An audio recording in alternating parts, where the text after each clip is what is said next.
नमस्कार बच्चों, CA final और उससे रिलेटेड आईसीआई ने अपने स्टडी मटेरियल जो एप्लीकेबल होगा मई 2022 एग्जाम एंड ऑनवर्ड, उससे रिलेटेड चेंजेस जो हैं हमारे इकोनॉमिक लॉज में से मनी लॉन्ड्रिंग एक्ट, उसके ऊपर मैं बात करूंगा आज। Obviously paper number 4 CA final, paper number 4 corporate and economic laws, changes in latest study material, corporate and security laws and economic laws, उससे related May 2022 exam, prevention of money laundering act of 2002। आइए देखिए पहली बात institute ने कहा, वैसे हम ये पढ़ाते समय इस चीज का जिक्र करते हैं, आपको बताते भी हैं कि डायरेक्टोरेट किस चीज का, financial intelligence unit under the ministry of finance empowered है to implement part of the act relating to collecting and processing of financial intelligence।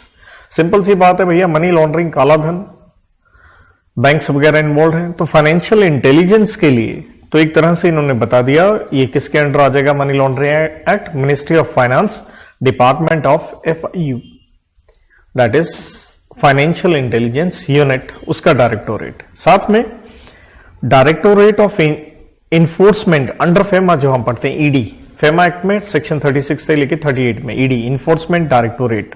Obviously उनकी पावर्स रहेंगी मनी लॉन्ड्रिंग एक्ट में with regard to confiscation, arrest and punishment. कहीं भी ऐसा 2 number का पैसा मिलेगा वो सीज कर लेंगे, अरेस्ट वगैरह कर सकते हैं ईडी। देखिए चेंज क्या है, हम रिपोर्टिंग एंटिटी पढ़ते हैं, वो डेफिनेशन जो यहां सामने आपको स्क्रीन पे दिख रही है, इसमें कोई चेंज नहीं है। हम उसमें पढ़ते हैं banking company, financial institution, intermediary. लेकिन एक 4th पॉइंट पढ़ते हैं हम कि फाइनेंशियल ये जो एंटिटीज हैं जिसे हम रिपोर्टिंग एंटिटी कहते हैं, उसके अंदर कोई और आदमी कैरिंग ऑन डेजिग्नेटेड बिजनेस और प्रोफेशन, उसको भी कहता हम रिपोर्टिंग एंटिटी मान सकते हैं। प्रश्न ये है ये कौन आदमी होगा, इससे रिलेटेड डेफिनेशन पेपर 4 में नहीं थी। अगर हम बात करें पेपर 6D की, तो पेपर 6D में ये डेफिनेशन ऑलरेडी है, तो ये इन्होंने अब पेपर 4 में भी स्टडी मैट में डाल दी है। सेक्शन 21A से person carrying on designated business और प्रोफेशन कौन होगा, जिसे माना जाएगा रिपोर्टिंग एंटिटी और उसे रिपोर्टिंग करनी है। तो यहां पे कुछ क्लॉजेस आपको नजर आ रही हैं। पहली क्लॉज कहती है कोई भी आदमी carrying on activities for playing games of chance for cash और kind and includes activities associated with casino. Simple casino ले लीजिए, कैसीनो की अब नॉर्मल बात भी करते हैं, वहां से आप पैसा कमाते हो, तो कहता है ये आप क्या है, आप एक पर्सन है कैरिंग ऑन डेजिग्नेटेड बिजनेस, आपको भी रिपोर्टिंग एंटिटी माना जाएगा। गेम ऑफ चांस ही हम इसे कहते हैं, कैश हो काइंड हो। नंबर 2, रजिस्ट्रार या सब registrar under section 6 of registration act of 1908। देखिए सिंपल सी बात है, हम बहुत सारे कागजों की रजिस्ट्रेशन करवाते हैं, राइट। जैसे प्रॉपर्टी खरीदते हैं, लीज डीड बनाते हैं, तो रजिस्ट्रेशन करवाते हैं, सरकार को एक स्टैंप ड्यूटी जाती है। तो नेचुरल है जब भी आपने रजिस्ट्रेशन ऑफ डॉक्यूमेंट्स करनी है, यहां लगता है डिपार्टमेंट या of revenue, ministry of finance, MOF, तो कहता है उससे रिलेटेड जो रजिस्ट्रार है, क्योंकि उनके यहां प्रॉपर्टीज रजिस्टर हो रही हैं, काले धन से आपने खरीदी हो सकती हैं, तो कहता है रजिस्ट्रार या सब रजिस्ट्रार को भी हम क्या मानेंगे, person carrying on designated business, और आपको रिपोर्टिंग करनी पड़ेगी। नंबर 3 कहता है रियल एस्टेट एजेंट्स, इससे रिलेटेड एक डिटेल है, नोटिफिकेशन पढ़ेंगे। या आप डीलर हैं प्रेशियस मेटल में, सिंपल गोल्ड, डायमंड वगैरह ये जो भी है, इससे रिलेटेड भी एक नोटिफिकेशन पढ़ेंगे। क्लॉज नंबर 5 कहती है person engaged in safe keeping and administration of cash and liquid securities on behalf of other persons as may be notified by central government, कि कोई भी आदमी जो किसी के बिहाफ पे रख रहा है कैश एंड लिक्विड सिक्योरिटीज, कहता उसको भी हम रिपोर्टिंग एंटिटी मानेंगे। 6th क्लॉज कहती है अदर एक्टिविटीज कोई भी आप कैरी ऑन कर रहे हैं जो सेंट्रल गवर्नमेंट नोटिफाई करेगी। मतलब हमने क्या पढ़ा, एक पढ़ लिया भैया कैसीनो, पहला पॉइंट। नंबर 2 रजिस्ट्रार, सब रजिस्ट्रार। तीसरा रियल एस्टेट एजेंट, और ये प्रेशियस मेटल वाले 4 हो गया। नंबर 5 जो cash and liquid securities hold कर रहे हैं किसी के बिहाफ पे। नंबर 6 कोई और अदर एक्टिविटीज जो सेंट्रल गवर्नमेंट नोटिफाई करे। अब हमें इन 2 के ऊपर नोटिफिकेशन एक लिमिट है कि तभी हम इन्हें मानेंगे person carrying on designated business, क्योंकि यहां देखिए वर्ड क्या है, as may be notified, as may be notified by central government. तो नोटिफिकेशन कहती है कि रियल एस्टेट एजेंट तभी बनेगा रिपोर्टिंग एंटिटी अगर उसका अनवल टर्नओवर, पहली बात रियल एस्टेट का काम करें, सालाना टर्नओवर कम से कम होनी चाहिए उसकी 20 लाख रुपए, तभी हम मानेंगे। तो ये एग्जाम के लिए इंपॉर्टेंट हो गया। नंबर 2, प्रेशियस मेटल स्टोन वगैरह कह लीजिए, कहता आप तभी मानेंगे अगर आपने कोई भी कैश ट्रांजैक्शन करी है और वो करी है 10 लाख या उससे ज्यादा की, चाहे वो सिंगल ट्रांजैक्शन हो या several transactions that appear to be linked, मतलब सीरीज कह लीजिए, या तो सिंगल ट्रांजैक्शन 10 लाख की या सीरीज ऑफ ट्रांजैक्शन कह लीजिए कि आदमी से रिलेटेड डेफिनेटली होंगे वो, तब भी हम आपको रिपोर्टिंग एंटिटी मानेंगे। तो ये 2 पॉइंट अच्छे से आपको ध्यान रखना है। देन देखिए, हम लोग पढ़ते होते हैं section 12, one of the important section है जहां हम पढ़ते हैं कि भैया as a reporting entity, section 12 में पढ़ते हैं हम रिकॉर्ड्स ये वो सब मेंटेन करने हैं। अब इन्होंने क्या किया, सेक्शन 12 से रिलेटेड, नॉर्मली वैसे क्लास में मैं हमेशा डिस्कस कर लेता हूं इससे रिलेटेड रूल्स, पहले कोर्स में नहीं थे, इन्होंने इंसर्ट कर दिए। तो इन्होंने कहा जो भी आपने रिकॉर्ड्स बनाने हैं उनसे रिलेटेड इन्होंने इंसर्ट, मतलब चेंज क्या है। देखिए, अमेंडमेंट 3 प्रकार की होती है, या तो हम किसी चीज को ओमिट कर देते हैं, या सब्सटीट्यूट करते हैं, या देखिए हम एडिशन, तो एक तरह से इंस्टीट्यूट ने एक एडिशन कर दिया है कि रूल्स जो हैं मनी लॉन्ड्रिंग के, जो मेंटेनेंस ऑफ रिकॉर्ड रूल हैं 2005, उसका रूल नंबर 3, 4, 5 इंसर्ट कर दिया है। तो सेक्शन 12 के साथ आपको इसे एड ऑन करना है कि ये कहते हैं रिकॉर्ड और ट्रांजैक्शन आप मेंटेन करोगे।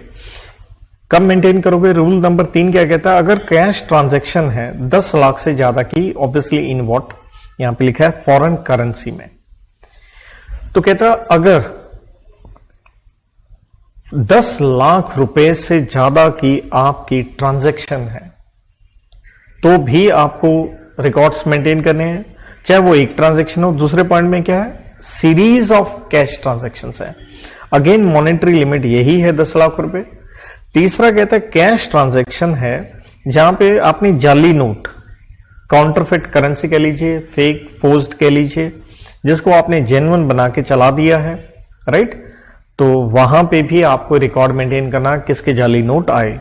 सस्पिशियस ट्रांजैक्शंस जो हुई हैं, चाहे वो डिपॉजिट के रूप में हो, विड्रॉल के रूप में हो, ट्रांसफर हो, चेक हो, क्रेडिट डेबिट, किसी भी तरह से वो ट्रांजैक्शन हो, डीमैट अकाउंट हो, money transfer in any form, loan लिया, एडवांस दिया, किसी भी तरह से सस्पिशियस इज द वर्ड, तो आपको रिकॉर्ड बनाना है। या फिर एनपीओ जो होती है, क्योंकि एनपीओ के पास आप 2 नंबर का पैसा भेज देते हो, या जानबूझ के इस तरह की एनपीओ बनाई जाती हैं 2 नंबर का पैसा वाइट करने के लिए। तो कहता अगर उनके पास पैसा आया है, रिसीट्स आई हैं और उसकी वैल्यू 10 लाख रुपए से और its equivalent in foreign currency आपने ट्रांजैक्शन अगर करी है, तो देखिए रूल नंबर 3 जो इंस्टीट्यूट ने इंसर्ट किया है, that is cash transaction 10 lakh की आपने रिकॉर्ड करनी है, या इक्विवेलेंट इन फॉरेन करेंसी कह लीजिए, सीरीज हो, लिंक्ड हो, और लिंक्ड में आपने इंपॉर्टेंट चीज ये याद रखनी है, ये है इन अ मंथ। वो आ गया एक इंडिविजुअल ट्रांजैक्शन, यहां देखिएगा दिस इज कैश ट्रांजैक्शन एक इंडिविजुअल, और अगर series of in a month देखनी है 10 लाख, या काउंटरफेट करेंसी नोट्स, या सस्पिशियस ट्रांजैक्शन, या एनपीओ के पास 10 लाख से ज्यादा आपको रुपीज में आए हो, आपको इक्विवेलेंट इन फॉरेन करेंसी हो, तो आपने रिकॉर्ड बनाना है। रूल नंबर 4 कहता है the record shall contain information about, किस तरह की ट्रांजैक्शन है, डिपॉजिट है, विड्रॉल है, कितना अमाउंट है, करेंसी कौन सी है, डेट एंड किसके बीच में ये ट्रांजैक्शन हुई है, वो सारा आप रिकॉर्ड मेंटेन करें। और रूल नंबर 5 कहता है कि भाई आप ये मेंटेन करेंगे हार्ड कॉपी में भी एंड सॉफ्ट कॉपी में भी, हार्ड एंड सॉफ्ट कॉपी में भी।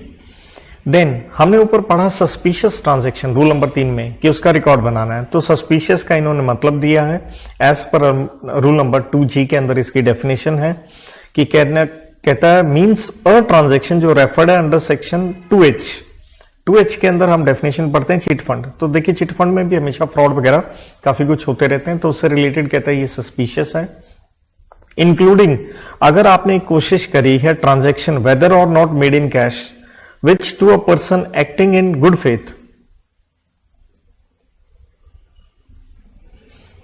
तो कहता पहली बात सस्पिशियस कौन सी होगी, सेक्शन 2H चिट फंड वाली। नंबर 2 इंक्लूडिंग अगर आपने कोशिश करी है ना अटेम्प्टेड ट्रांजैक्शन चाहे वो कैश में है या नहीं, which to a person acting in good faith gives rise to reasonable ground of suspicion that it may involve proceeds of offense specified in the schedule to the act regardless of the value involved।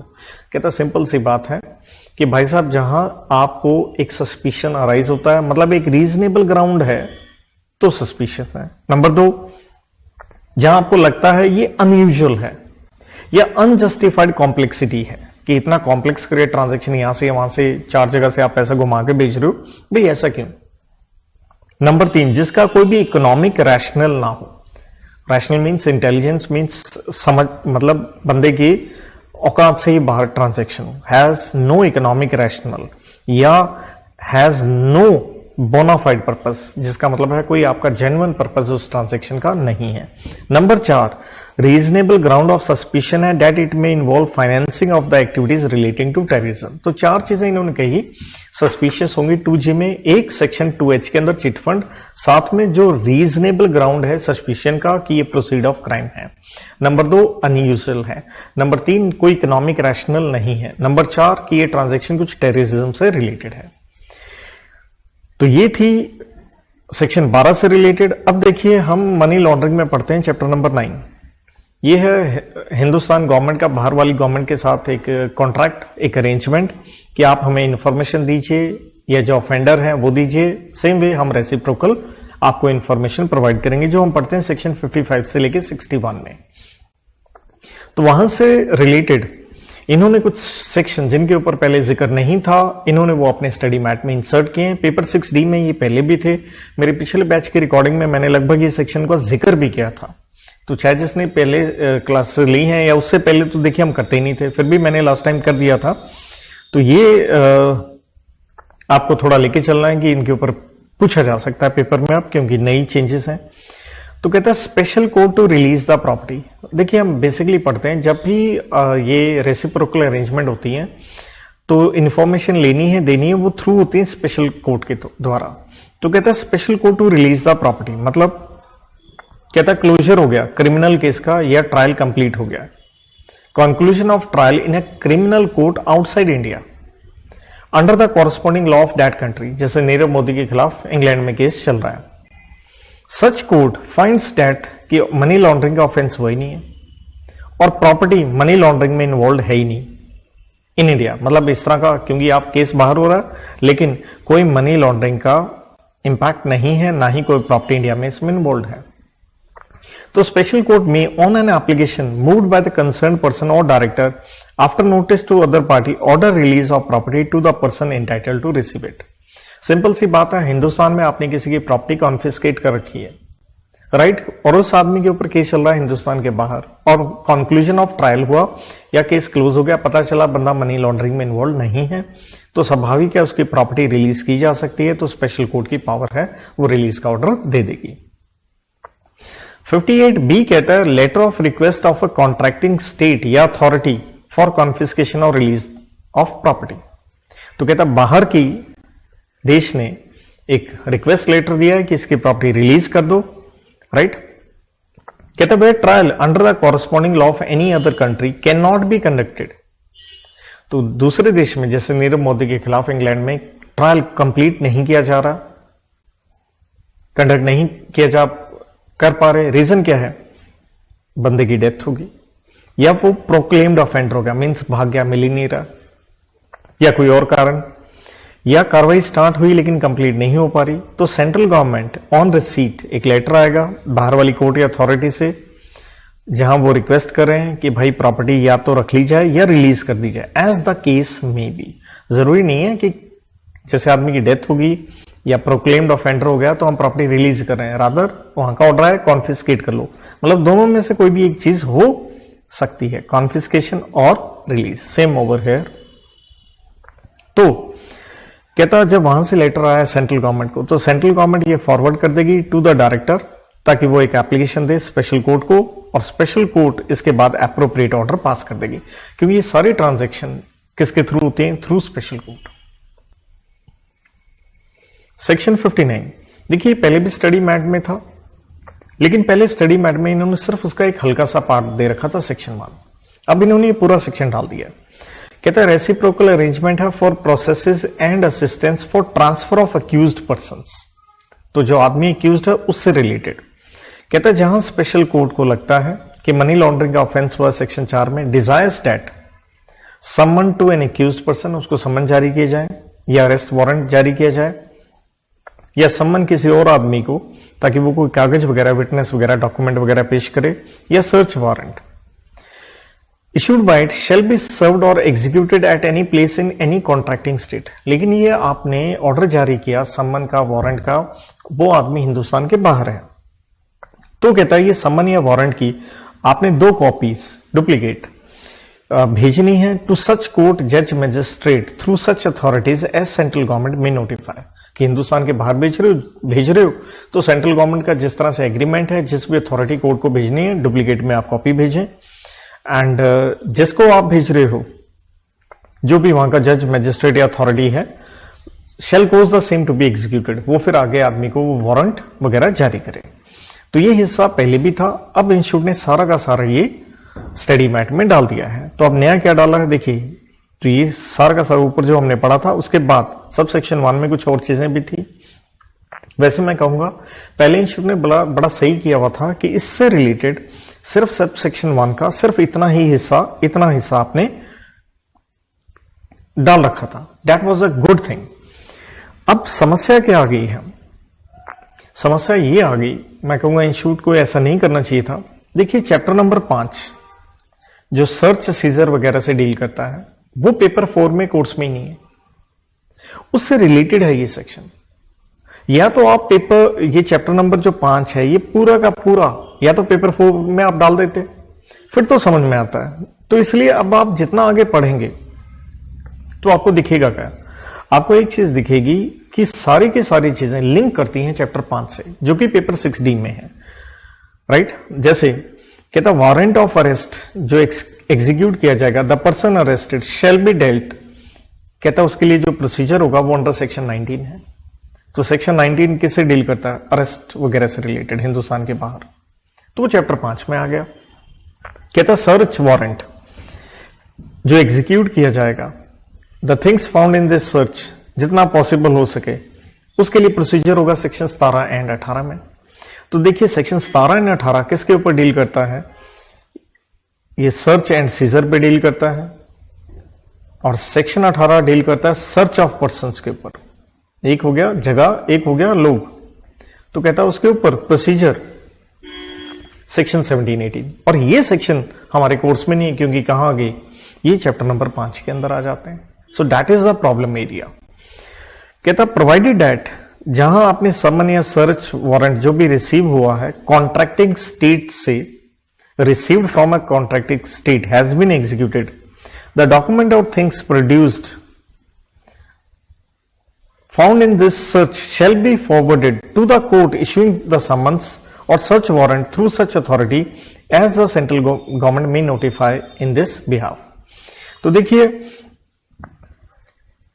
तो कहता है जब ये warrant वगैरह बाहर के किसी देश से मिले और जो भी अब आपने सर्च वगैरह करी, तो ऑब्वियसली अब ये आप जो भी डॉक्यूमेंट वगैरह मिले हैं, प्रॉपर्टी मिली है, फॉरवर्ड कर दें to the court issuing the summon और सर्च वारंट। वो उनको फॉरवर्ड कर दीजिए। किसके थ्रू फॉरवर्ड करेंगे? अथॉरिटी जो सेंट्रल गवर्नमेंट ने नोटिफाई कर रखी है, जो एग्रीमेंट है उसके मुताबिक। इसके बाद देखिए नेक्स्ट सबसेक्शन कहता है where a person transferred to a contracting state person to subsection 2 is a prisoner in India. लेकिन अगर वो व्यक्ति क्या है, वो हिंदुस्तान में कहता है वो क्या है, प्रिजनर है। देखिए